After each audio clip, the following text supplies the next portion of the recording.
Diene sind die Vejäft. So lesen wir hier an Lukas 4, Vers 20.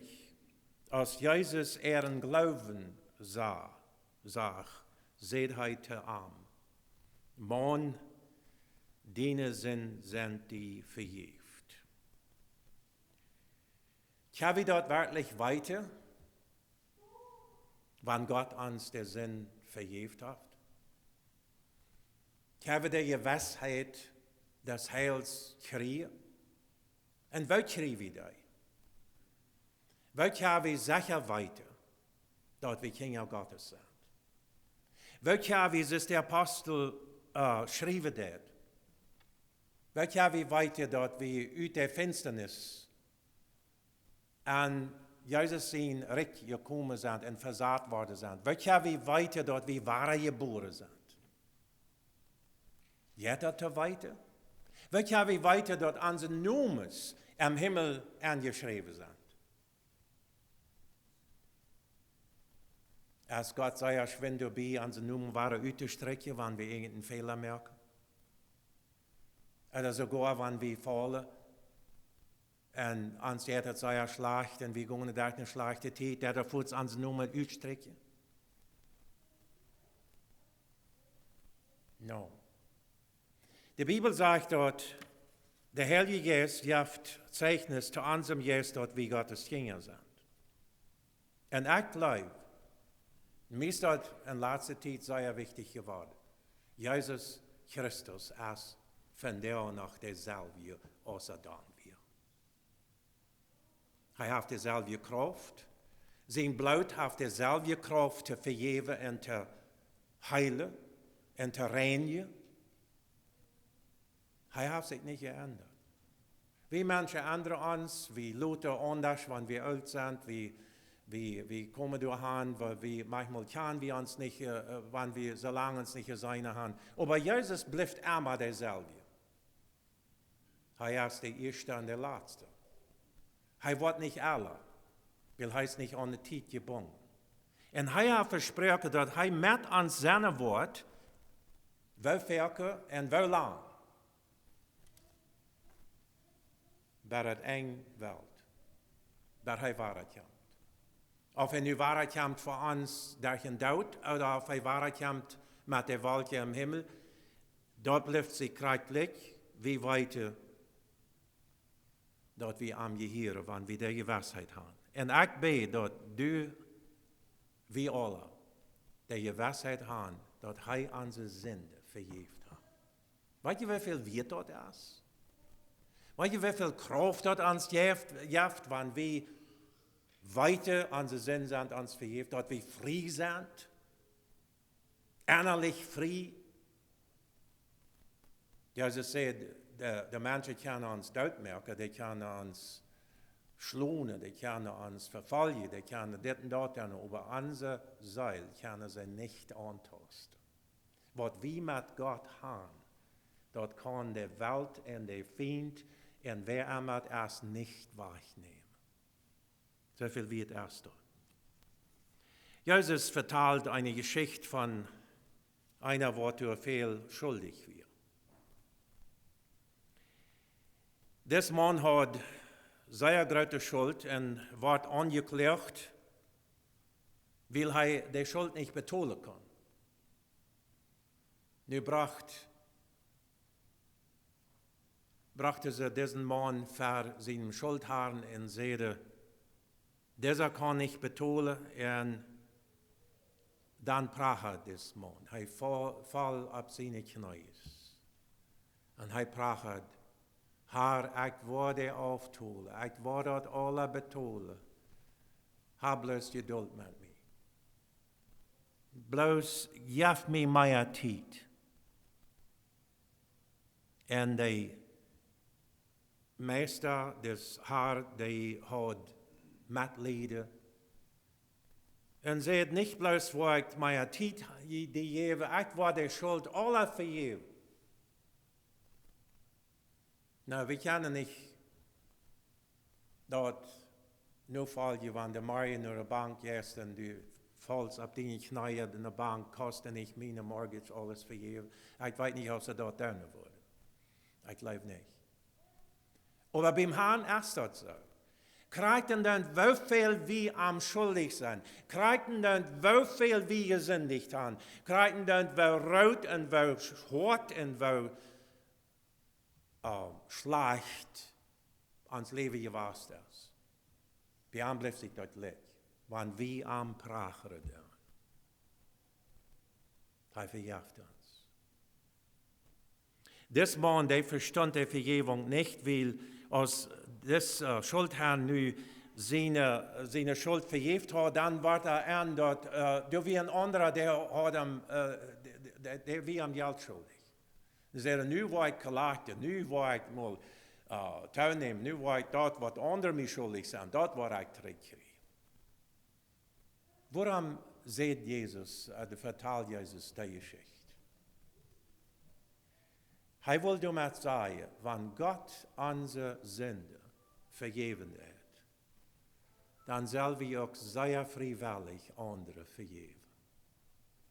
Wir sollen sehr freiwillig, wie würde sagen, sehr generous sein, andere auch Schuld zu Gott haben. Aber das sind Bedingungen dafür. Hier am Text, ich war nu den ersten Punkt anfoten. Im Text habe ich hier 3 Punkte, wo ich bringen möchte, aber erst, was sagt uns Text hier? Der Bruder hat uns all gelesen, aus Lukas 4, Vers 20. Weil wir mal eine plottische Übersetzung beten und nachkicken. In Vers 17, der letzte Teil sagt, du wäre so viel gekommen von Galiläa und der Darpa durch Judäa und auch von Jerusalem. Und dann sagt das Wort sehr wunderbar. Und Gott seine Kraft wird durch zum Heil. Gott seine Kraft wird gegenwärtig durch, wo Jesus wird.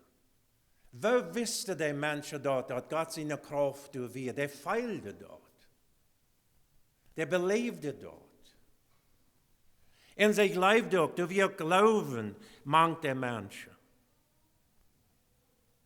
Und dann sagt er, ein Mann wird dann gebracht, der gelähmt wird.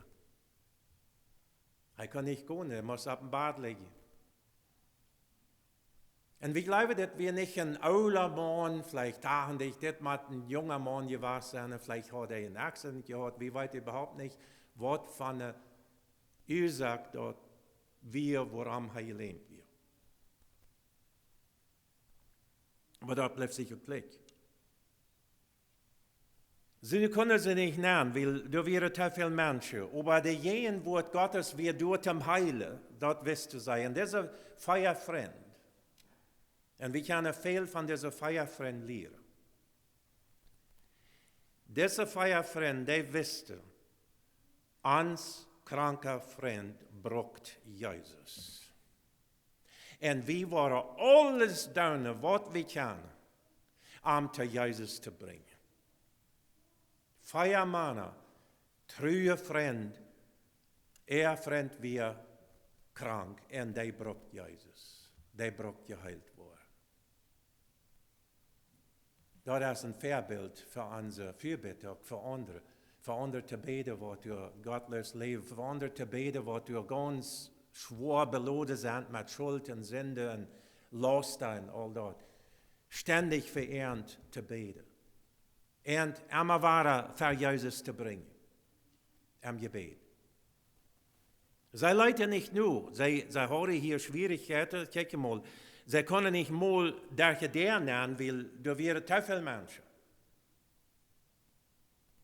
Von daher, wo der Fire Department dort nicht zulassen, nicht? Ich meine, aber das muss an ein Haus gewesen sein. Das wird privat.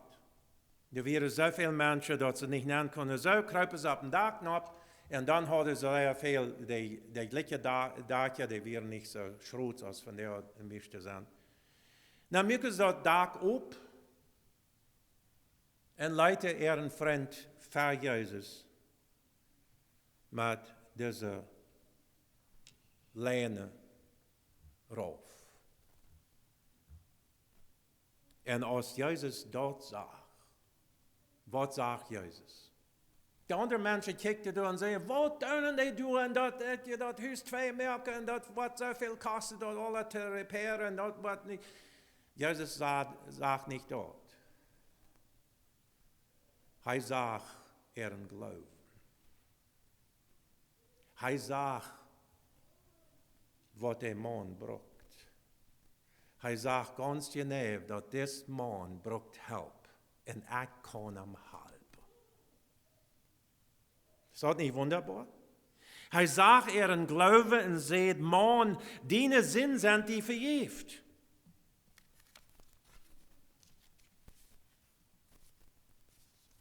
Und dann wären Menschen kurz abgerecht. Die wären sagen, was sagt, was hat dort mit seiner Krankheit zu tun? Was hat das Sünde vergeben mit irgendwas zu tun? Warum sagt Jesus dort erst?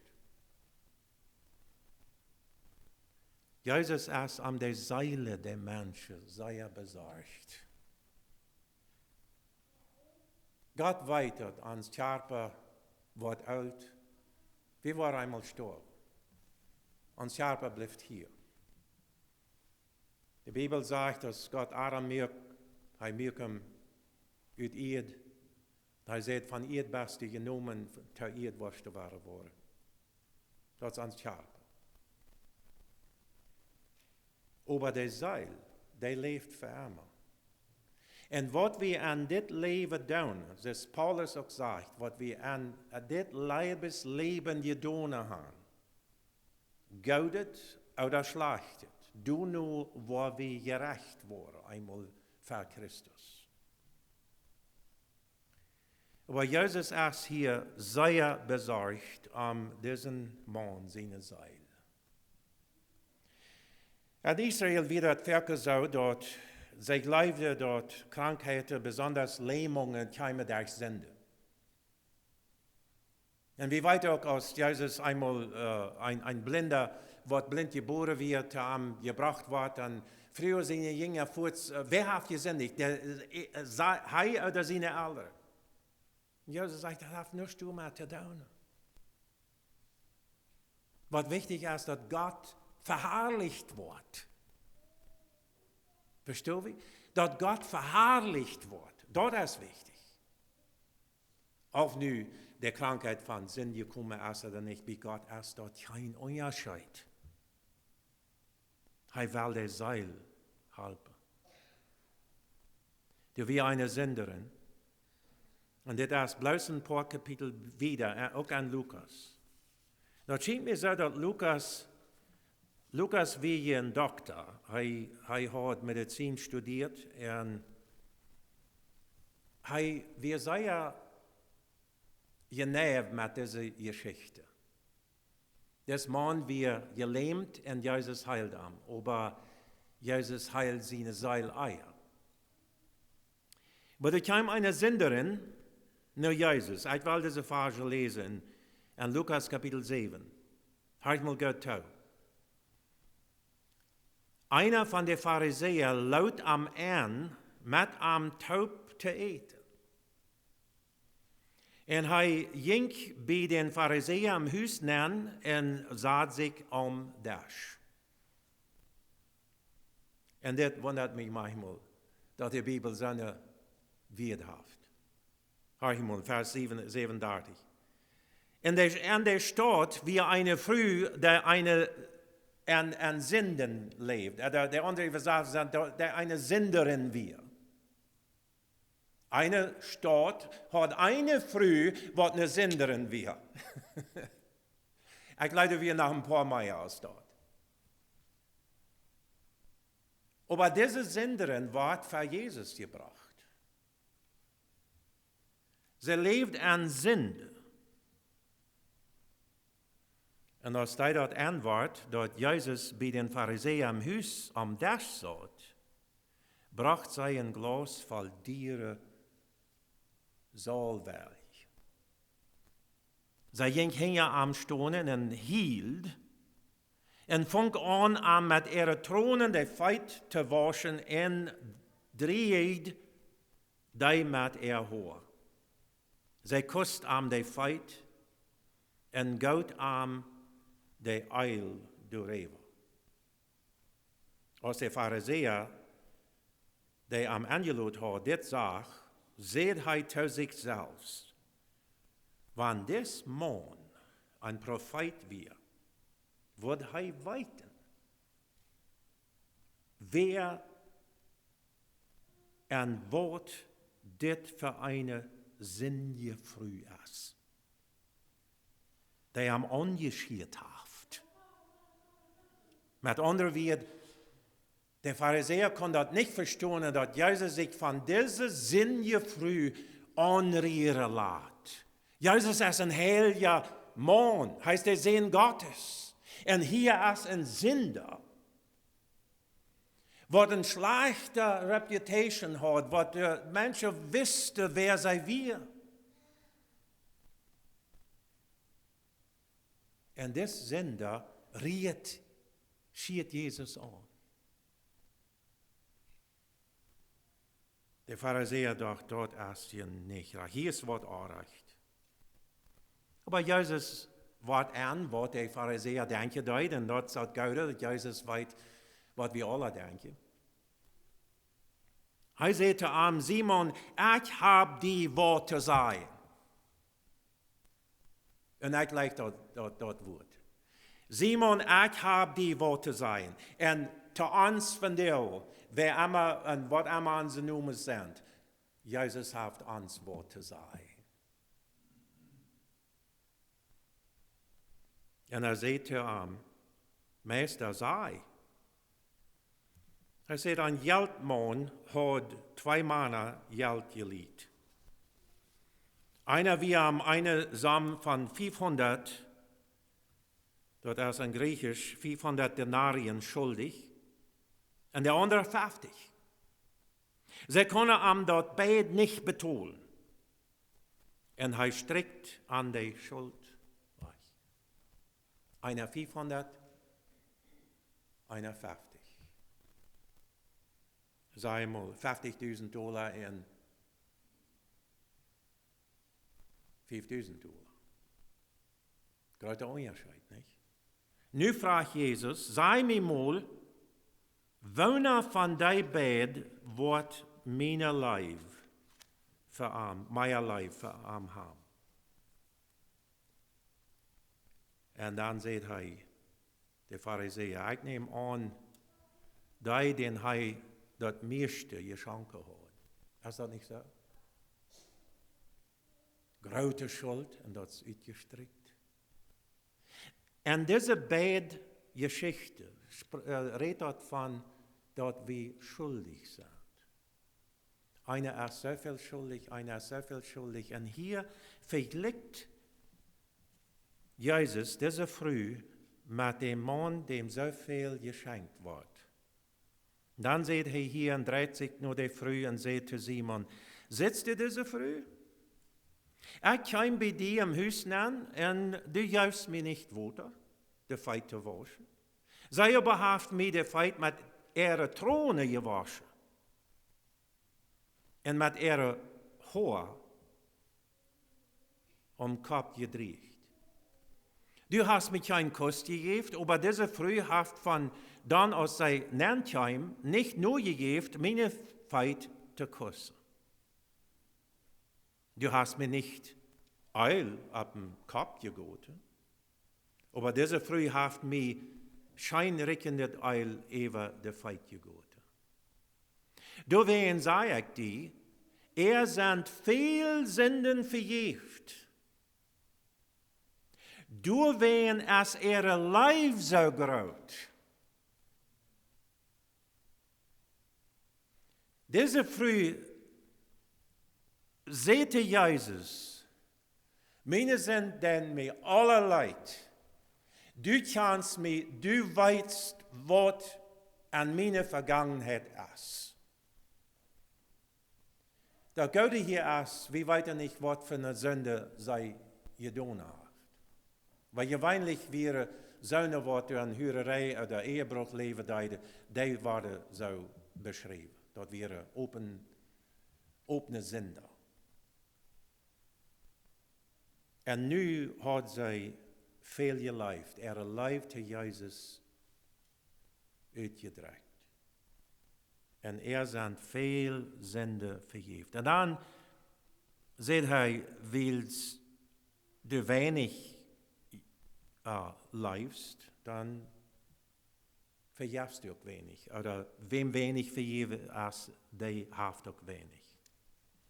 So dreht hij zich tot de Früh en sagt, die zijn deine Sünden vergeeft.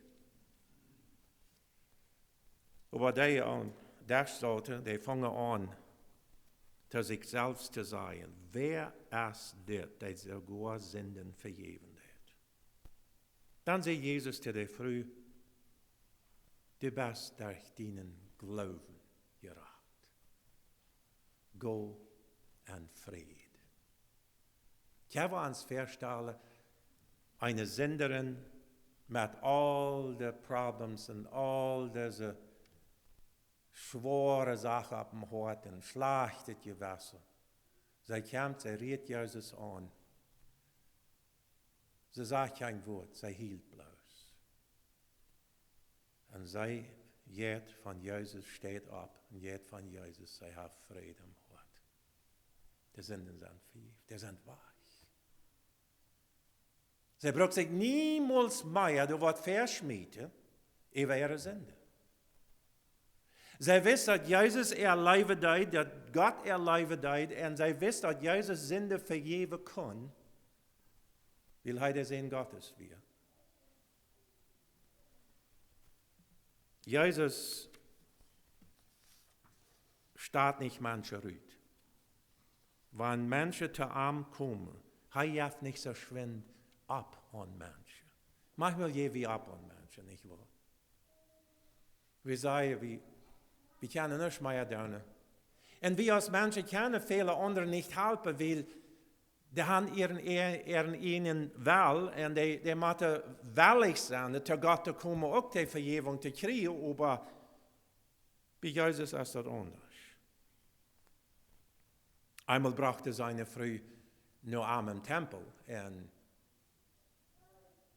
dann sagte sie zu Jesus, diese Früh hat Ehebruch begonnen. Und am Gesetz, am Moses, der sagt, wie sollen sie ersteinigen? Ist das nicht interessant, ist dir dort mal abgefallen, woran die Pharisäer dort eiden? Wie viele Menschen braucht das zum Ehebruch begonnen? Da muss auch ein anderer Mann seine Mädchen gewesen. Wer kann sein Ehebruch begonnen bei sich selbst? Wo wir der Mann? Woran brachte sie den Mann nicht für Jesus? An einer Bibelstunde sagt einer, ab der Antworten sagt, der Mann muss einer von den Pharisäern gewesen sein. Aber seine Hechler, nicht wahr? Eine fragt, oh ja, der soll sterben, der muss wie Rütsteite, der muss wie Furt. Weil nichts mit dem zu tun haben, dat ze zinderen, die heeft dit gedaan en die hand gedaan. Aber wat is met den Mann, wat is met Gottes Gerechtigkeit, wat is met Gottes Vergebung. Und was sagt Jesus durch das? Hij hat sich gebackt und schreibt das Wort ab ihr. Wir wissen nicht, was er geschrieben hat. Aber jedenfalls, er kam, reicht sich ab und sagt an, wer von jünd ohne Sinn ist, der kann den ersten Stein schmieden. Nu wie gewasser doch Eva Hand hat das gewasser doch Eva Hand genommen, nu gingen sie alle langsam rüt. Weil sie wussten, du wirst schuld bei ihr auch. Auch wenn sie auch sagen können, weil wir sind nicht so schuldig als sie ist, aber jeder einer hat seine Schuld, hat seine Sünde. Nu leiten sie die Früh durch Tag, dann reicht er sich ab und sagt der Früh allein, wenn die keiner verdammt hat, dann verdamme ich die auch nicht. Und dann sagt er zu ihr, geh nur von hier fort, aber sind ihr nicht mehr. Lass das mal ab hier. Lass das mal Schluss sein. Und dort passiert es. Jesus schmidt Menschen nicht so weit fort. Manchmal, die Bibel sagt uns, was für die Welt verachtet ist, was die Welt weichschmidt, was die Welt so trägt aus, dort lädt nicht Schmuck, dort ist nicht Strom oder dort ist nicht sehr impressive. Dort hat Gott gewählt. Gott wählt sich arme Menschen. Gott wählt sich die, die manchmal über seine Worte von anderen. Die Welt, die geht vorbei für die Menschen. Und der Mensch bleibt allein. Aber Gott verjährt ihn nicht. Er kann ihn nicht verjähren, weil er liebt alle Menschen.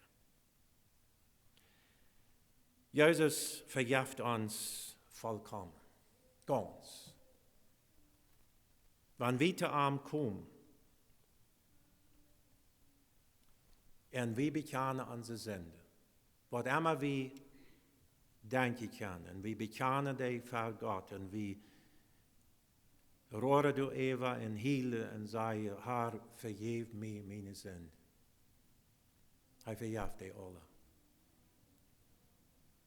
Und Jesaja 1, Vers 18 sagt, das kommt einmal taub, sagt der Herr, und weil wir dort durchreden. Ich lege dort, wenn der Herr sagt, kommt nur mir, weil wir dort mal durchreden. Das hat doch viel im Eierleben, nicht mal Dinge durchzureden, in der Familie auch mit den Kindern, mal Dinge durchzureden. Und Gott sagt zu seinem Volk, auch wenn jene Sünden dunkelrot sind, können die schneewit werden. Und wenn sie so aus dunkelrote Zeich sind, können die wit aus Woll werden. Wenn wir nu so viele dort, ich habe so lange in Sünde gelebt, ich habe so viele Fehler begonnen. Ich habe so ein schlechtes Leben hinter mir. Wieso soll ich nach Hoffnung haben, dass Gott mich wird helfen oder heilen oder vergeben? Und manche Menschen, manche sagen bloß, weil wir dort bloß Tag lassen. No, nicht Tag lassen. Weil wir dort nur Gott bringen. Gott sagt, kommt nur mir und weil wir mal dort überreden. Gott will von dir mit dir und mir was bereden. Wer geht uns an unser Seil? Wer geht uns mit unser Verhältnis mit Gott? In Jesaja 40, Vers 1 und 2, treist mein Volk, treist dein Mol, sagt nu jün Gott. Red leiftulich zu der Lied von Jerusalem und versichert an, dass der Tijd te eng ist und wenn sie andere deine musste und dort ihre Schuld verjährt ist. Eine Botschaft an Gott seine Kinder, was gefallen wäre, was irgendwie aufgekommen wäre, wo vielleicht, wie weiter der Geschichte Israel, aber für uns nicht. Wo wir vielleicht in Sünde gefallen sind, wo wir vielleicht was ab dem Gewässer haben, was wir mal loswerden sollen. Gott sagt, red leiftulich zu der Seile, dass ihre Schuld verjährt ist. Welcher wie seine und weiter, welcher wie ich glaube, dass unsere Schuld verjährt ist. Jesus ist für unsere Schuld am Kreuz gestorben. Sein Blut wird vergoten für unsere Sünde.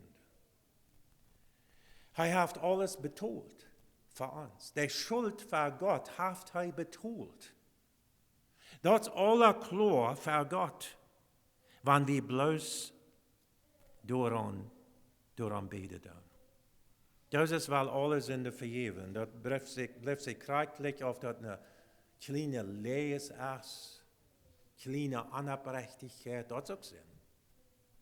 Auf das Hechelei ist. Oder auf das Fleischeslust ist, oder Gotteslästerung, Hass und Bitterkeit und was immer Sünde du hast, dort ist nicht zu lot, die Sünde zu Gott zu bringen. Du hast eigentlich bloß eine Sinn, was Jesus sagt, was nicht zu vergeben wird, und dort ist die Lästerung gegen den Heiligen Geist. Und was meint dort? Viele Menschen haben da Trouble mit. Das heißt, wenn sie sich nochmal Tafel meint, wenn sie sich biblisch Tafel mit unterdrücken, dann lästern sie den Heiligen Geist. Das ist gleich so. Das hat nichts mit der Sinn zu tun. Sehr weit von dort. Ähnlich ist es die Gegenteil. Jesus sagt ganz genau in Matthäus 12, ich kann das nicht alle lesen, weil das ist nicht genug Zeit. Dort wer durch jeden den Heiligen Geist redet, am widerstehen det, am lasteren det, mit wird, dem wird das nicht vergeben. Weil wir brauchen den Heiligen Geist, um zu Gott zu kommen. Der Heilige Geist lädt uns zum Kreuz, nur Jesus. Und wenn wir dem widerstehen, dann ist es keine Vergebung mehr. Aber dann gehen wir nicht verloren wegen unserer Sünde, dann gehen wir verloren, weil wir den Heiligen Geist aufgewiesen haben. Und in Wirklichkeit, kein Mensch braucht verloren gehen. Kein Mensch braucht in Heil kommen, wegen seiner Sünde. Wie sehr Jesus hat er betont. Wir sind alle Menschen sind qualifiziert, nach Jesus zu kommen. Unsere Sünde uitgestreckt. Ich dachte, das bleibt Jesus Christi. Dort ist das Wort Gottes, dort ist das Evangelium. Was passiert, wenn wir volle Vergebung kriegen? Erstens mal, wenn wir die Schuld los sind, dann schlägt die Gewässer klar aus. Wir sind so froh. Wir kriegen so eine Kraft, so eine andere Kraft, als wir nie eier gekriegt haben. Und ich hoffe, dass wir alle das belebt haben. Und wenn wir nicht das belebt haben, oder wenn du eine Sinn auf dein Hort und deine Seele in die Leber hast, wenn du was hast, in Ordnung zu bringen, überein zu merken, dann komm nur Jesus und sag, ich will deine Vergebung haben. Ich will nicht loslassen, bis du mich vergeben hast. Die Verbindung mit Gott ist dann klar. Weil der Heilige Geist gibt uns dann Zeichnis, dass wir Gottes Kinder sind. An unserem Geist sagt er, wir haben die Gewissheit, wie weiter dort wir Vergebung gekriegt haben, weil wir haben das belebt, wir haben unsere Sinn beim Kreuz gelassen und er hat es wahrgenommen.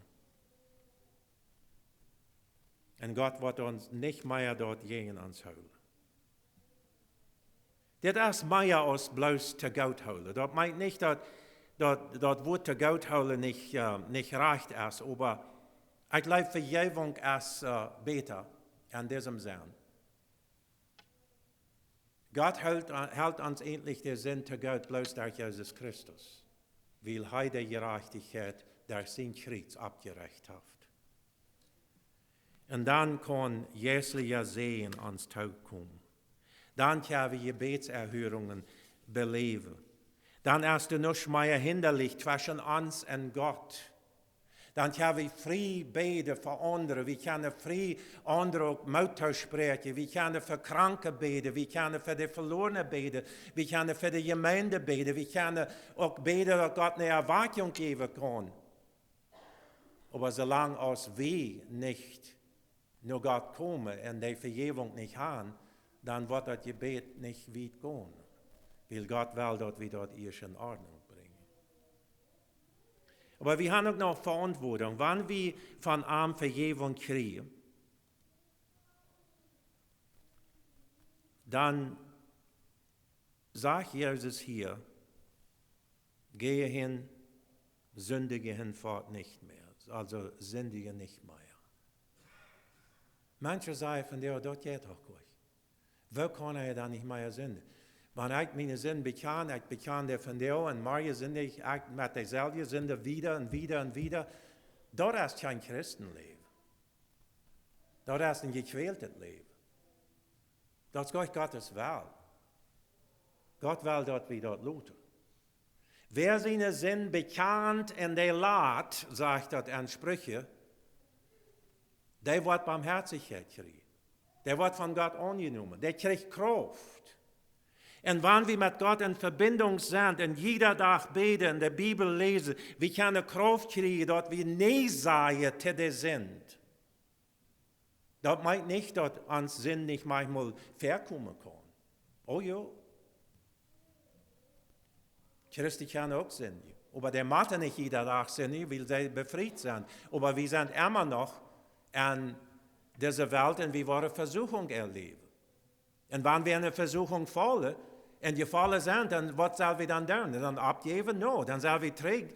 Nur Jesus kommen und sagen, Herr, ich habe mich hier verrechnet. Ich habe hier mehr gedacht, als ich dachte, ich habe mehr Kraft. Nu geef mir mehr Kraft und verjeft mir diese Sinn. Ich will das nicht mehr tun. Nicht ein einziges Mal mehr.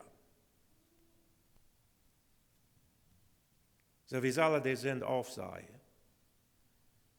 Viele Menschen sagen, well, das ist zu viel. Ich hielt mal lang terug. Ich habe das noch niemals gehört. Mir sagt wer, maar dat schmiedje abhieren als het schwaanste. En een ander had gezegd, hij had al zoveel geld aan dat schmiedje gespendet en hij wil dat weer doen, dan wordt dat al dat geld vergeeflijk gespendet zijn. Hij had dat nog niemals gezegd. No, God wil niet dat we een laster leven. Hij wil dat we vrij zijn en vrede en Seil haben. Go en sündige nicht mehr. So, ich möchte dich von dir nochmal fragen. Hast du die hellste Weisheit? Weißt du, dass Jesus deine Sinn vergeben hat? Nu, je hebt dat aan de mensen zeggen, well, Jesus heeft alle mensen ihre Sinn vergeben und hij wird alle im Himmel nehmen.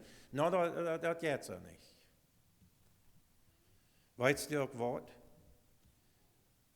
Gott verjagt uns den Sinn nicht, wenn wir den nicht bekennen, wenn uns den nicht leid tun. Wenn wir durch keine Reue haben. Wieso soll uns der vergeben? Die Vergebung ist nicht billig. Das ist nicht was einer, das ist ein Frisbee, einer dem anderen schmiedet. Vergebung ist sehr dir. Das hat Jesus das Leben gekostet. Jesus hat sein Blut vergoten. So, der ist sehr dir. Aber der ist frei für uns. En wie zullen komen door nog vrouw? Wie zullen de zin bekennen? In 1. Johannes 1, Vers 9, en dit moet we ook zeggen, we kunnen ohne zin leven, we zullen ohne zin leven. Aber wann wir sind hier, wann du eine Sinn fertig haben, dann haben wir einen Fürsprecher,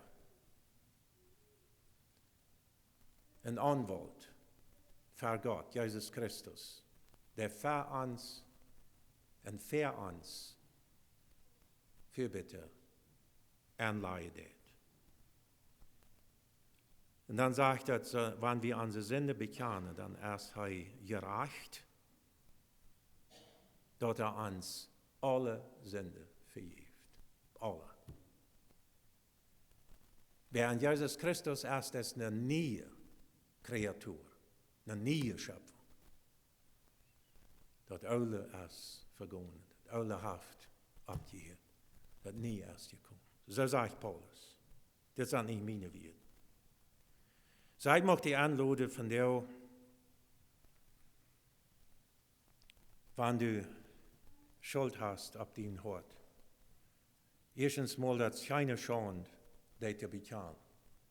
Diese Frau, und diese Mann hier, wo den ihren Freund raufleiten nach Jesus, der schämte sich nicht. Weißt du was? Der entweder kracht und dönt, was der Mensch sieht. Wie moet nu Jezus komen? Wie moet onze vriend nu Jezus brengen? Ik moet met Jezus terugkomen. Wil ik brok vergeving.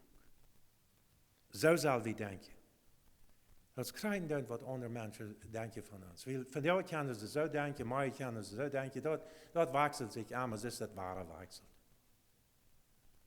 Dan blijft zich gelijk wel onderdenken wat wichtig is. Wat denkt God? Wat wil ik met mijn schuld doen? Wat wil ik met een bitterheid doen? Wat wil ik met dat doen wat mij allemaal bouderen deed? Wat een gebedshindernis geworden is? Wat wil ik daarmee doen? Wil ik dat bloos aflaten en zo hopen dat het van alleen wordt wiedergaan? No, dat wordt niet van alleen weggaan. Wie zal dat nu God brengen? Zoals hier in deze geschichte. Dat naar Jezus brengen. En Jezus neemt ons aan. Dus wie zijn. Hij vraagt niet nur wat onze vergangenheid is. Hij gaat niet lang met een lange counseling session en wel uitvinden waar onze ouderen wieren, waar we herkomen, wat van een spreuk we reden, hoeveel geld we hebben en dat alles. Dat wil hij gleich weten. Hij wil bloos weten. Dan die Diene Sinden leidt. Best reumütig über dort, wat hij hindert am geestlichen Leben. Best du über reumütig. En was du dat te mij brengen. En wanneer dat te mij brengen wordt, wil ik die niet uitstijgen. Ik wil die vergeven. Zo zegt Jezus dat vandaag zijn dag nog. Hij is dezelfde vandaag. Hij heeft zich niet geändert. Zo ik mag je in het aanloden.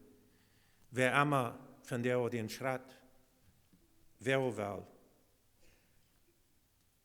Laat je niet van vriend wegreden en zeggen, dat wordt irgendwie al worden, of dat wordt irgendwie al weggaan van alleen. Dat zijn lees. Zinden gaan niet van alleen weg. Bitterkeit, Bitternis, dat gaat niet van alleen weg. Dat moet naar Jezus gebracht worden. En wat immer in de vergangenheid is, en dit is krijgt waar de vriend ons zegt, willen wel immer ons de vergangenheid verhullen. Waarom is dat zo? We leven niet meer in de vergangenheid. En Jezus wil die een niet het leven van Deo geven, een niet het leid geven. Hij wil die een niet gewissheid geven van Deo. En zegt, de vergangenheid heeft niets met te doen. Wat er nu is van Deo, dat is zeer wichtig. En dat kan een onderscheid zijn, waar dat in de toekomst zijn wordt. De ganze Ewigkeit ist davon abhängig, was wir von dieser Tag tun und entscheiden. Wann wir glücklich sind, über unsere Sünde, wann wir der Aufstriede tun, für Gott, dann wird uns das nicht gelingen lassen. Aber wenn wir sagen, Herr, ich komme, diese Sache, ich will die ganz nach dem Altar bringen und will du niemals mehr von reden davon hier, und Gott wird das auch tun. Aber das ist noch ein Punkt, was wir tun müssen, wenn wir unsere Sünde bei Gott bekennen. Wir müssen auch Sachen übereinmerken, wo wir uns versündigt haben. Wann wir wem eine Lees geredet haben. Wann wir wem wehgetan haben. Ob das uns ein Partner ist oder wem in der Kirche, wann wir wem haben getan. Dan zullen we dat even einmerken. Manchmal braucht dat veel genoeg. Ik weet als ik me bekeerd, oh my.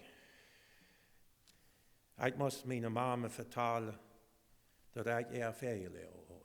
God bracht dat voort naar mijn gedächtnis. Hij zei, du hast deine Mutter veel en ik wist dat als zo goed als wanneer dat gisteren passiert werd. Maar dat weer lang terug al. Ik was nog niet mal een tiener, vielleicht weer 12 jaar oud als dat passiert. Maar ik was 17 jaar oud nu, als ik naar God kwam en God bracht dat naar mijn gedächtnis en zei, du musst deine Mutter aan Verzeihung vragen. Ik kon er niet met wegkomen. Zo ging ik naar mijn Mutter en zei, Mama, weet je nog, we zeiden allemaal je te onze ouderen, je, weet je nog, dan en dan leg ik je ver. En dan zei ik, ja, wat du weer? En zij zei, ik kom me du niet meer bezanen. Want zij had 16 kinderen. Ik meen, waar zal zij zich door aan bezanen kunnen? Maar hij zei, ik kom me bezanen. Want God heeft mij gewezen dat we aanreicht en ik praten om vergeving. En ik val zo goed toe, Eva. Dat je dat doen kan. Dat geeft mij meer kracht. En wanneer je werkelijk zijn leven opbrengt. Ik had een cousin. Die leefde in Vancouver, BC. En hij kreeg kreeft. Pancreatic cancer. Hij was aan 50 jaar. En hij was zeer gewassen hoofd. Nu, zijn eieren weer met eingegaan. Jaren eieren al. Hij kwam met zijn moeder van BC naar Winnipeg. En hij zag al die af, bezacht al die wat hij had aardig gedaan. Ook zijn vele vrouw, praat hij om vergeving. Hij zei, ik moet meer rijdt merken te sterven. En God geeft hem die nood, dat hij nog kan rijdt worden te sterven, ze staat. Maar hij maakt alles in ordnung. Hij praat jeder einem, wo hij zich überhaupt wat bezinnen kan, wo hij wat aardig gezegd en gedaan had, am verzeihen. Hij wordt het niet vergeten. Niet lang doorher starf hij. Dat wie mij een voorbeeld. Nou, ik dacht, ik wil niet wachten bij ik krank zie, om anderen te goed houden te vrouwen. Ik wil dat nu al doen. Want God mij wat wezen deed, dan wil ik dat doen. Ik weet dat eerst een beetje laat over. Kan ik nog een geschichte vertellen? We een paar jaar terug, en ik weer nu al lang prediger geweest. Ik wil zeggen 40 jaar al prediger geweest. En we maken ons rijden voor de ferie en bibelschool.